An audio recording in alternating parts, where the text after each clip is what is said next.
दोस्तों, आपने कानपुर की रीना का वो कांड तो सुना ही होगा। उसने अपने पति की हत्या करवाकर अपने पड़ोसियों को ही जेल भिजवा दिया था। ड्रामेबाज पत्नी की कहानी पर पुलिस ने पहले तो यकीन किया, लेकिन बाद में बारीकी से जांच की गई तो वो खुद ही पति की कातिल निकली। अब आरोपी रीना और उसका भतीजा बॉयफ्रेंड जेल में है। लेकिन इस मामले में जो नए नए खुलासे हुए हैं, इसे सुनकर आप भी हैरान रह जाएंगे। जानते हैं आगे की कहानी क्या रही होगी।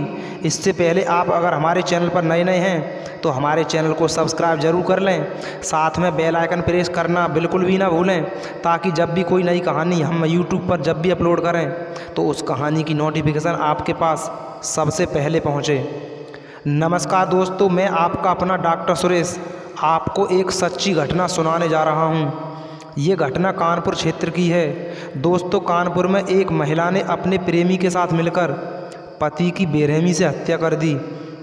जिस पत्नी ने अपने पति की हत्या की, उस पत्नी के अपने सगे दो भतीजों से प्रेम संबंध थे। एक भतीजे ने चाची के साथ मिलकर सगे चाचा को मौत के घाट उतार दिया। पुलिस ने जब इस घटना का खुलासा किया तो सभी हैरान के हैरान रह गए। उत्तर प्रदेश के कानपुर से एक सनसनीखेज वारदात सामने आई है। कानपुर में भतीजे के प्यार में अंधी महिला ने अपने भतीजे प्रेमी संग मिलकर पति की हत्या का प्लान बनाया। उसने पहले पति को नींद की गोलियां खिलाईं, इसके बाद अपने भतीजे प्रेमी के साथ मिलकर एक लकड़ी के बड़े टुकड़े से सिर पर वार कर कर मौत के घाट उतार दिया।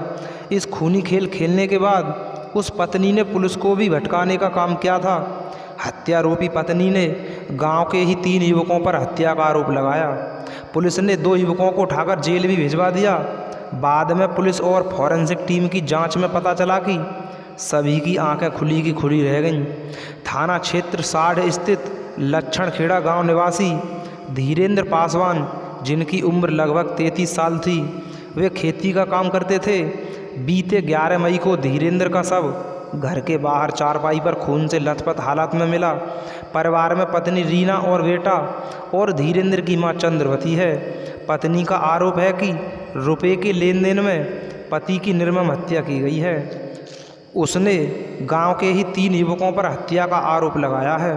पत्नी ने बताया कि झगड़े की सूचना पुलिस को दी गई थी, लेकिन पुलिस ने किसी तरह की कार्रवाई नहीं की।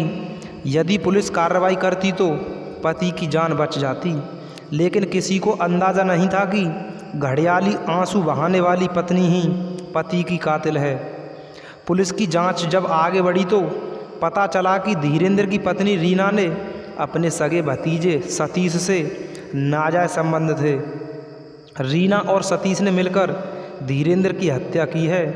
धीरेन्द्र की पत्नी के प्रेम संबंधों की जानकारी हो गई थी, लेकिन सतीश बड़े भाई का बेटा था, इसलिए धीरेन्द्र उसके खिलाफ कुछ नहीं कर पा रहा था। पत्नी पर निगरानी रखने के लिए धीरेन्द्र ने सीसीटीवी कैमरे लगवाने की फिराक में था। अचानक से इसकी भनक रीना को लगी तो उसने सतीश के साथ मिलकर पति की हत्या का प्लान बनाया। रीना ने 10 मई को रात को नींद की गोलियां खिलाई थीं। इसके बाद आधी रात को प्रेमी सतीश को घर बुलाया। इसके बाद लकड़ी के एक गुटके से सिर पर ताबड़तोड़ वार कर कर धीरेन्द्र की हत्या की अंजाम दिया। वहीं साढ़ पुलिस ने बीते रविवार को दोनों को गिरफ्तार कर जेल भेज दिया। डीसीपी महेश कुमार ने बताया कि रीना की कॉल डिटेल से चौंकाने वाले राज निकल कर सामने आए हैं। पुलिस को रीना पर और सतीश के बीच एक दिन में 60 से लगभग 100 बार कॉल होने की डिटेल मिली। पुलिस की पूछताछ में पता चला कि सतीश ने 2 नए सिम खरीदे थे। उसने एक सिम रीना को दिया और दूसरा सिम अपने पास रखा था। घटना की रात दोनों एक दूसरे के संपर्क में थे। पुलिस की जांच में सामने आया कि घर में सीसीटीवी कैमरा लगवाने के लिए गेहूं बेचकर 20,000 रुपये का इकट्ठा किए थे। योजना के तहत रीना ने सब्जी में नींद की गोलियां मिलाकर खिलाई थीं। इसके बाद गर्मी होने की बात कहकर चारपाई घर के पीछे खुले में डाल दी थी। वहीं पर पति से बातें करती रही जब तक धीरेन्द्र गहरी नींद में ना सो जाए। धीरेन्द्र की मां चंद्रवती और बेटे ओनल को कमरे में कूलर के सामने सुला दिया। इसके बाद रीना ने सतीश को घर बुला लिया और बाथरूम के ऊपर छज्जे में रखे लकड़ी के गुटके से सिर पर ताबड़तोड़ वार कर कर मौत के घाट उतार दिया। सतीश ने पुलिस को बताया कि हत्या के बाद लकड़ी के गुटके को धोने के लिए बाथरूम के ले जाने से आंगन और कमरे की धुलाई की। कपड़े धुलने के बाद दोनों ने रात में बाथरूम में नहाए थे। घटना को अंजाम देने के बाद सतीश घर के बाहर बने बगीचे में जाकर सो गया। अगले दिन सुबह पति का शव देखकर रीना चिल्ला चिल्ला कर रोने का नाटक करने लगी। दोनों ने धीरेंद्र की हत्या का 1 महीने पहले भी प्लान बनाया था। धीरेंद्र का गांव के ही युवक से विवाद होने का फायदा लेने के लिए गांव के ही 3 युवकों पर हत्या का आरोप लगा दिया। पर इन तीनों युवकों पर हत्या का आरोप लगाने से पहले पुलिस और फॉरेंसिक टीम ने दूध का दूध पानी का पानी कर दिया।